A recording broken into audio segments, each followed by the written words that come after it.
Ever dance with the devil in the pale moonlight?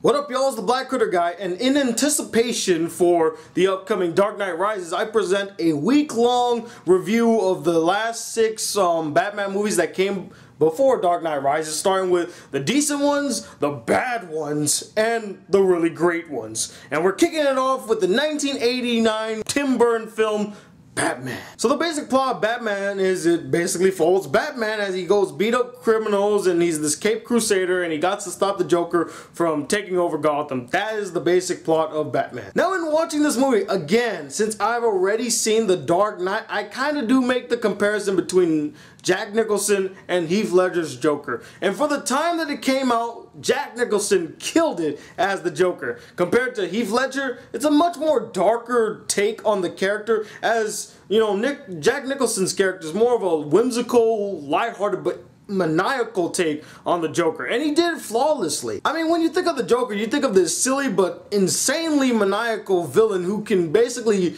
do whatever he wants. He can just tear shit up and he won't give a damn about it. And that's what I thought Jack Nicholson's Joker portrayed in this movie. And he has some of the coolest and funniest lines and the coolest scenes in this movie. Well, I'm glad you're dead. Like I could tell, Jack Nicholson was just having fun with this role, just going around acting all silly. I mean, to be paid $50 million to just goof around on set, that's the dream, man. And say what you must, but I actually like Michael Keaton as Batman. Though the problem I have with this movie is that Batman felt such a secondary character in his own movie. The movie's called Batman. Batman shows up 4 times in the movie. Just 4 times in the movie.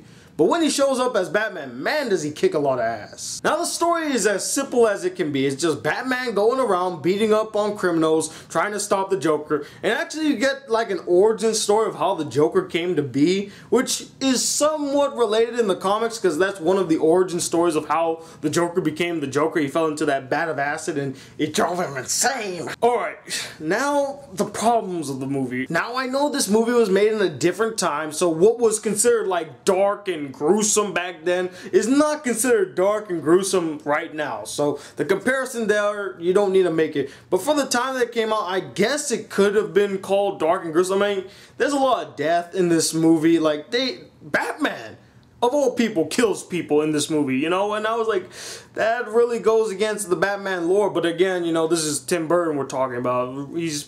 He's like, oh, it's a dark character, let's go. The only problem I have with Tim Burton, not in his directing style, but he always focuses on the villains more than he does on the hero. Like, he is like infatuated with the villains. And I'm gonna mention it too in my Batman Returns review, but he always focuses on the villains. Now, my biggest problem with the movie is that the minor characters range from being completely annoying or useless to wasted potential. And what I mean by that is there's these 2 reporter characters. I honestly think they could have been easily taken out of the movie, because one was this annoying, like, comic relief character guy who just didn't serve no point to the plot. And then you got the love interest, Vicky, who is your typical damsel in distress. She gets captured by the villain, she goes ah! Throughout the entire movie, just screaming, yelling, whining, and bitching. And then you got characters like Commissioner Gordon and Harvey Dent, who were very prominent in the Batman universe, and they're just wasted potential. I mean, they're just pushed to the sidelines. Especially Harvey Dent. All he ever does is stand around like,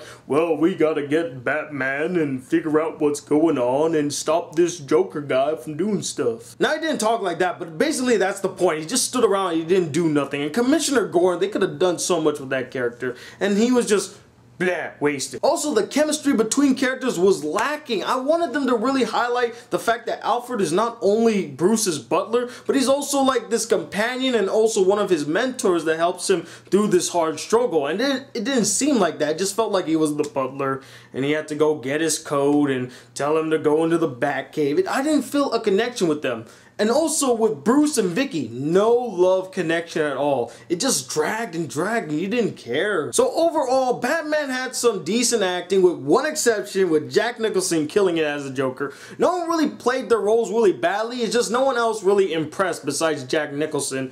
The visuals, I guess for the time, were okay. The story's just eh. The whole movie to me is just it's okay. It's nothing really that special. And I really don't think it can really stand the test of time because it's extremely dated. The violence and the action and stuff extremely dated. And you could almost say I'm being a little biased because, you know, again, I was raised in a different era of, you know, how Batman is taken now. He's more darker and more brutal and all that stuff. So compared to today's standards, it's just like a mild version of Batman. Anyone who's ever seen like Batman Begins and The Dark Knight probably would not really go out and see this movie or would not even find that much enjoyment. But for the movie itself, I'm gonna give it a 3 out of 5 stars.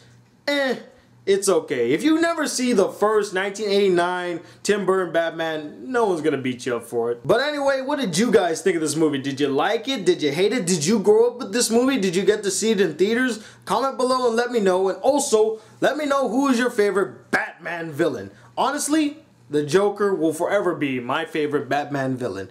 Whoever plays him, Mark Hamill, Jack Nicholson, or Heath Ledger, he's always awesome. Comment below and let me know. Anyway, I'm the Black Critic Guy, bridging the gap between movies and anime reviews. Till then, peace YouTube.